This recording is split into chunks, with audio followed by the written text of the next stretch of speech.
தமிழே, உன் பெயரால் ஊற்றெடுத்து ஓடுகிறேன். நதியாய் கலக்கும் நீயே கடலாகி நில். எண்ணுவதும் உன்னையே, எழுதுவதும் உன்னையே, உயிர்ப்பதும் உன்னையே. என்னை முழுதாய் ஆட்கொண்ட என் தமிழ் அன்னையே, உனக்கு என் முதல் வணக்கம். அதோடு எனது காணொளியை பார்த்து கொண்டிருக்கும் உங்கள் அனைவருக்கும் எனது அன்பு வணக்கம்.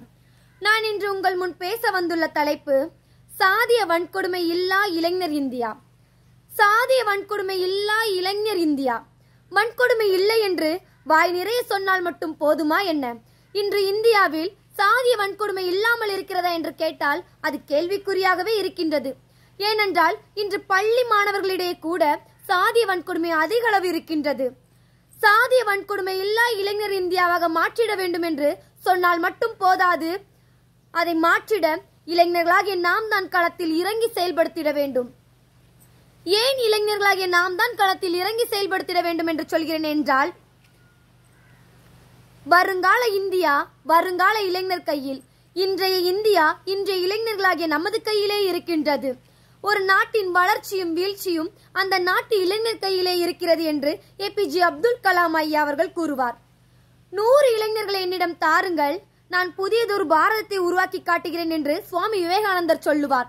ஆனால் இன்று இந்திய இளைஞர்கள் சாதிய வன்கொடுமைகளால் சீரழிந்து கிடக்கின்றார்கள்.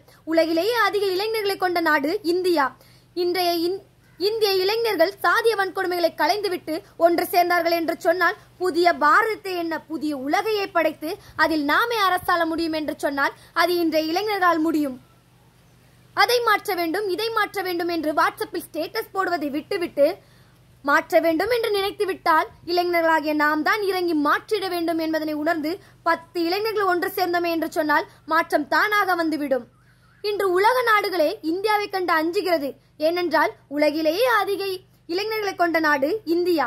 இளைஞர்கள் நினைத்தால் எதை வேண்டுமானாலும் சாதிக்க முடியும் என்று அவர்களுக்கு தெரிகிறது. இதற்கு ஒரு சிறிய உதாரணம் தான் நமது பாரம்பரிய விளையாட்டான ஜல்லிக்கட்டுக்காக இளைஞர்கள் இறங்கி போராடி வெற்றியை பெற்றது. இளைஞர்களின் மனோசக்தி இந்த பிரபஞ்சத்தில் உள்ள அனைத்தையும் விட வலிமை மிக்கது. விண்வெளி, ராணுவம், திரைப்படம், விளையாட்டு, விஞ்ஞானம், குறிப்பாக அரசியல் என அனைத்து துறைகளிலும் இளைஞர்கள் தங்களது பங்களிப்பை அளித்திட வேண்டும். அவர்களுக்கான வாய்ப்பு அளிக்கப்பட வேண்டும். அப்படி வாய்ப்புகளை அளித்தால்தான் தீண்டாமை வன்கொடுமைகளால் தாழ்வுற்று கிடக்கும் இந்திய தேசத்தினை சீர்படுத்தி சுற்றுச்சூழல் பாதுகாப்பு, சிறந்த கல்வி, ஊழலற்ற அரசியல் என அனைத்தையும் மக்களுக்கு இளைஞர்கள் வழங்கிட முடியும். அப்படி என்றால் சாதிய வன்கொடுமைகளை களைந்து ஒரு மனிதனை மனிதனாக மாற்றிட இன்றைய இளைஞர்களால் முடியும் என்று சொன்னால் அது மிகையாகாது. சாதிய வன்கொடுமை இல்லா இளைஞர் இந்தியா கேட்கும் போதே காதில் தேனாக பாய்கின்றது. எட்டி பார்த்தோமே என்று சொன்னால் நாடு முழுவதும் வன்முறைகள் தலைவிரித்து ஆடுகின்றன. இந்த தேனான வார்த்தை வெறும் வார்த்தையாக இல்லாமல் வாழ்க்கையாக மாறிட இளைய சமுதாயமே எழுந்து வா, சாதிய வன்கொடுமை இல்லா இளைஞர் நாடாக மாற்றிட விரைந்து வா என்று கூறி எனது உரையை முடித்துக் கொள்கிறேன். நன்றி.